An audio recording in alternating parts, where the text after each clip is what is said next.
Bismillahirrahmanirrahim. Assalamualaikum warahmatullahi wabarakatuh. Innal hamdalillah nahmaduhu wa nasta'inuhu wa nastaghfiruh wa na'udzu billahi min shururi anfusina wa min sayyiati a'malina. May yahdihillahu fala mudilla lahu wa may yudlil fala hadiya lahu. Asyhadu an la ilaha illallah wahdahu la syarika lah wa asyhadu anna Muhammadan abduhu wa rasuluhu la nabiyya ba'dah. Allahumma salli wa sallim wa barik ala nabiyyina Muhammad wa ala alihi wa sahbihi wa man ihtada bihudahu ila yaumiddin, amma ba'd. Fa inna asdaqal hadithi kitabullah wa khairal hadi hadi Muhammadin sallallahu alaihi wasallam wa syarrul umuri muhdatsatuha fa inna kulla muhdatsatin bid'ah wa kulla bid'atin dhalalah wa kulla dhalalatin finnar. Pemirsa yang dimuliakan oleh Allah Azza wa Jalla, alhamdulillah, puja dan puji syukur kita sampaikan kehadirat Allah Azza wa Jalla yang telah memberikan kita berbagai karunia-Nya dan juga kesehatan serta keimanan. Maka pantaslah untuk kita untuk selalu mengucapkan kalimat alhamdulillah. Dan juga salawat salam adalah kita sampaikan kepada manusia terbaik, manusia yang dijamin masuk surga, dan manusia yang pertama kali mengetuk pintu surga, yaitu baginda Nabi Muhammad sallallahu alaihi wasallam. Dan juga kita sampaikan salawat salam kepada para sahabat, keluarga, dan orang-orang yang mengikuti beliau hingga hari kiamat kelak. Pemirsa yang dimuliakan oleh Allah Azza wa Jalla, kemarin kita telah membahas tentang penafsiran kalimat La ilaha illallah. Adapun hari ini itu part 2, kita akan mengenal bagaimana atau apa keuntungan kita mengetahui kalimat La ilaha illallah. Artinya keutamaan kalimat La ilaha illallah. Dan sebagaimana kita ketahui bahwasanya ilmu mengenal Allah itu lebih penting dari hal-hal yang lain. Adab itu dibagi menjadi 2. Yang pertama adab kepada Allah, yang kedua adab kepada manusia, akhlak, ya, akhlak kepada Allah dan akhlak kepada manusia. Adapun akhlak kepada Allah Azza wa Jalla, kita harus mengetahui apa yang dicintai oleh Allah, bagaimana Allah Subhanahu wa Ta'ala sifatnya. Ya, kita harus mengenal Allah Azza wa Jalla sehingga kita memiliki rasa takut, memiliki rasa mahabbah, cinta, memiliki rasa berharap kepadanya. Ya, hadirin rahimani wa rahimakumullah, sangat penting bagi kita untuk belajar tauhid, sekali lagi sangat penting dan tidak ada ruginya. Ketika kita mendalami tauhid ini tidak ada ruginya. Mengapa demikian? Karena segala ilmu yang kita pelajari itu semuanya kembali kepada diri kita sendiri. Dan karena memang kita yang membutuhkan. Dan apalagi keutamaan menuntut ilmu yang luar biasa. Allah mengatakan, yarfa'illahu alladhina amanu minkum walladhina utul ilma darajat. Allah mengangkat derajat orang-orang yang beriman, ini yang beriman. Tapi ada tingkatan yang lebih tinggi lagi. Walladzina utul ilma, yaitu orang-orang yang menuntut ilmu. Jadi kalau misalkan ada seorang yang berkata, kamu nuntut ilmu agama terus, nanti mau kerja apa? Kamu baca Quran mulu, nanti kamu mau kerja apa? Susah loh nyari kerjaan. Nah ini kan jadinya duniawi. Padahal ketika kita belajar agama, itu kita sedang mempersiapkan atau mengisi saldo pahala kita di akhirat. Karena sebagaimana kita ketahui bahwasanya dunia ini adalah hina, ya, bahkan dunia lebih hina daripada bangkai. Suatu ketika Rasulullah SAW berjalan, lalu melihat kambing yang cacat. Ada kambing yang cacat, kupingnya itu kayak aib lah, pokoknya jelek, kupingnya hancur gitu dan mati. Lalu Rasulullah SAW bertanya kepada para sahabat, wahai sahabatku, adakah di antara kalian yang mau membeli kambing ini? Maka kata para sahabat, gimana itu?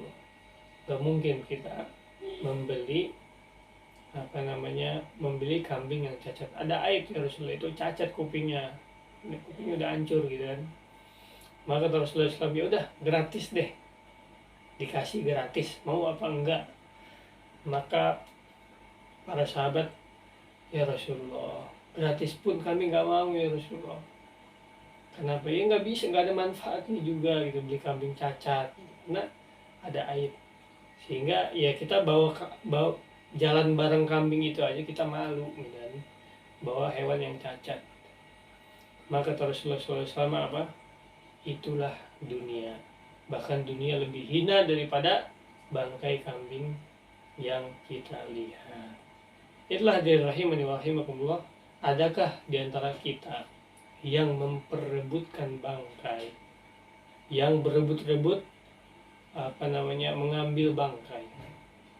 Nah, secara logika dan secara akal manusia nggak mungkin ada orang yang berebut bangkai. Ya, itulah dunia.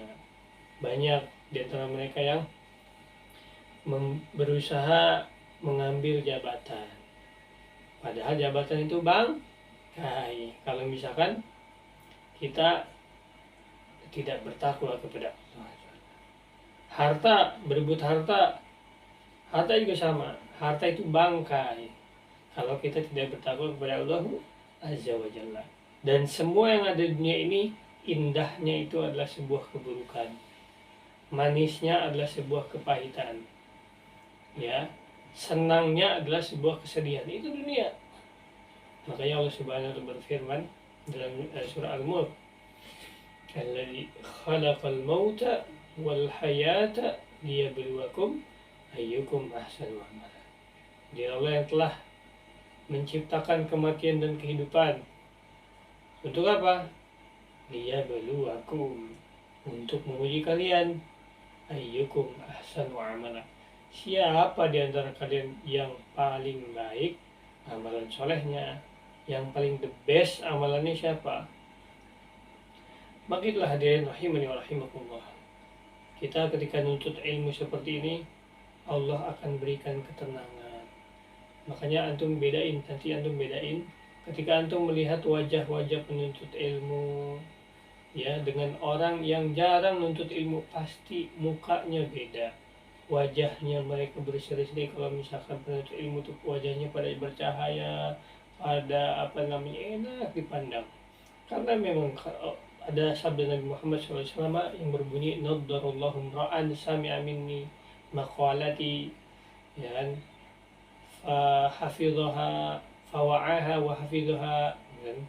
Kata Rasulullah, Allah akan menjadikan wajah seseorang penuntut ilmu itu, ya, menjadi cerah, menjadi enak dipandang, ya, dia energik mukanya, semangat, ya kan. Siapa itu? Yang mendengar hadisku, kata Rasulullah SAW, berarti untuk ilmu, mendengar hadisku lalu dia menghafalkannya, gitu kan, memperhatikan, memperdalaminya dan mengamalkannya. Itulah hadirin rahimani wa rahimakumullah, tidak ada kerugian dalam menuntut ilmu walaupun berjam-jam. Hadirin rahimani wa rahimakumullah, kita masuk ke keutamaan kalimat la ilaha illallah. Sebagaimana kita ketahui bahwasanya semua referensi yang saya bawakan di sini adalah referensi para ulama, dan saya tidak berbicara semau saya. Ya, semua pembicaraan atau ucapan yang saya sampaikan atau pelajaran yang saya sampaikan ini berdasarkan pendapat para ulama, bukan pendapat saya sendiri. Maka hadirin rahimani wa rahimakumullah, kita sejenak mendengarkan kajian Syariah Tauhid ini part 2. Semoga Allah berkahi pertemuan kita. Mari kita mulai. Bismillah.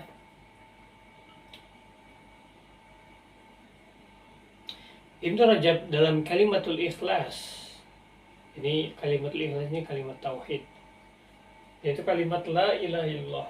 Ini juga disebut Kalimatul Ikhlas. Tidak ada Tuhan yang berhak disembah kecuali Allah. Memiliki keutamaan yang sangat agung yang tidak mungkin bisa dihitung. Kata Ibnu Rajab, banyak sekali keutamaan dari kalimat la ilaha illallah. Saking banyak itu tidak bisa dihitung. Di antara keutamaan yang pertama yaitu kalimat la ilaha illallah merupakan kalimat la ilaha illallah merupakan harga surga. Ya, maksudnya apa? Allah akan mudahkan dia masuk ke dalam surga. Akan mudahkan dimasukin. Suatu saat Nabi Muhammad SAW mendengar muadzin mengucapkan asyhadu an la ilaha illallah, lagi azan ini ya. Lalu beliau mengatakan pada muadzin yang tadi azan, beliau mengatakan, ya, kharajta minan nar. Karena mengucapkan kalimat asyhadu an la ilaha illallah, maka Rasulullah SAW mengatakan kharajta minan nar, engkau terbebas dari neraka. Hadis riwayat Muslim, nomor hadis 873. Nabi SAW juga bersabda, man kana akhiru kalamihi la ilaha illallah dakhala jannah. Barang siapa yang akhir perkataannya ini sebelum wafat ya, sebelum beliau meninggal dunia, ya, maka dia akan masuk ke dalam surga. Ya, maka dia akan masuk ke dalam surga. Hadirin rahimani wa rahimakumullah, telah kita ketahui bahwasanya ada orang yang mengecek lah di rumah sakit, dokter. Dari ratusan orang, kata dokter ini, saya menghadiri beberapa sakaratul maut orang.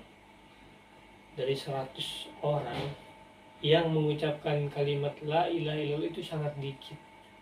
Yang mengucapkan kalimat la ilaha illallah sangat dikit, bahkan bisa dihitung dengan jari.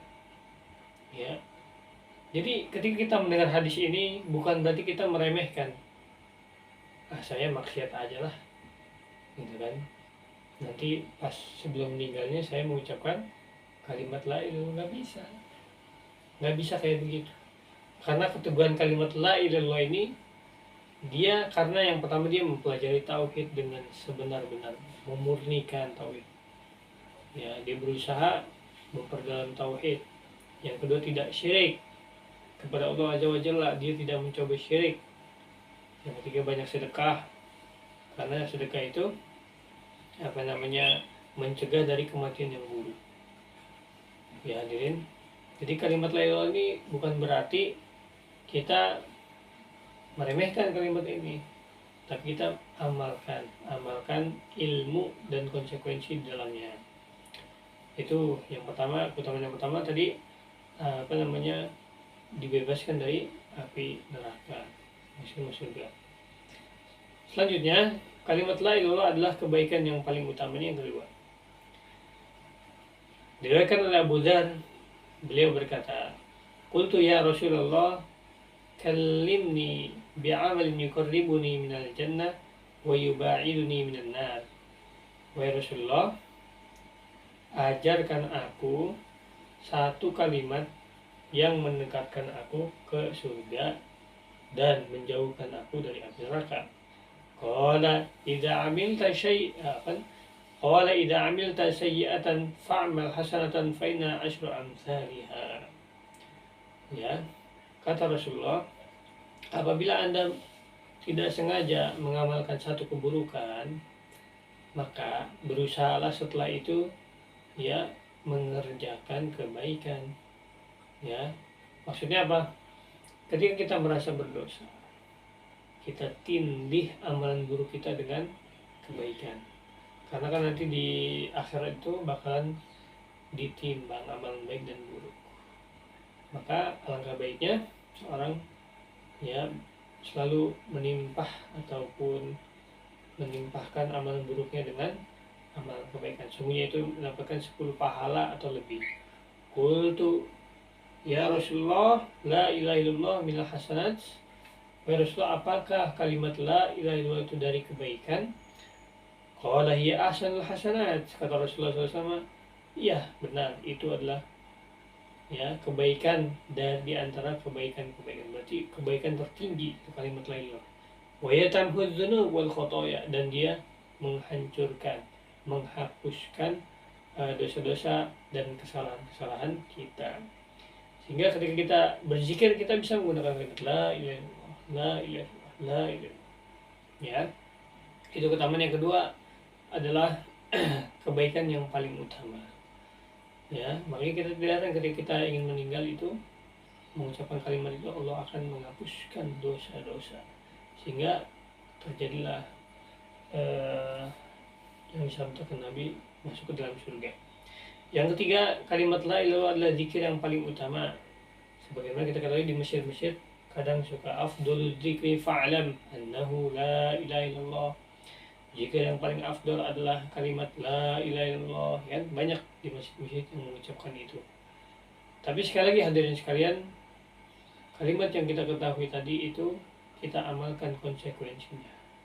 Udah bilang la ilaha illallah, ya kan, tapi dia masih syirik kepada Allah, ini naudzubillah, masih datang ke dukun, masih percaya pejimat, masih percaya tatoyur, ya kan, masih lemah sekali. Ini makanya butuh kita ilmu tauhid, maka belajar ilmu tauhid yang benar dengan refleksi para ulama yang benar. Selanjutnya, kalimat la ilaha illallah adalah amal yang paling utama, paling banyak ganjarannya, menyamai pahala memerdekakan budak, dan merupakan perlindungan dari gangguan setan. Bagaimana terdapat di dalam Sahihaini. Sahihaini artinya Bukhari dan Muslim, Imam Bukhari dan Muslim. Dari Abu Hurairah radhiyallahu anhu, dari Nabi Muhammad SAW, beliau bersabda, "Man qala la ilaha illallah wahdahu la syarika lah, lahul mulku wa lahul hamdu wa huwa ala kulli syai'in qadir, fi yaumin mi'ata marratin kanat lahu adli ashri riqabin wa kutibat lahu mi'ata hasanat wa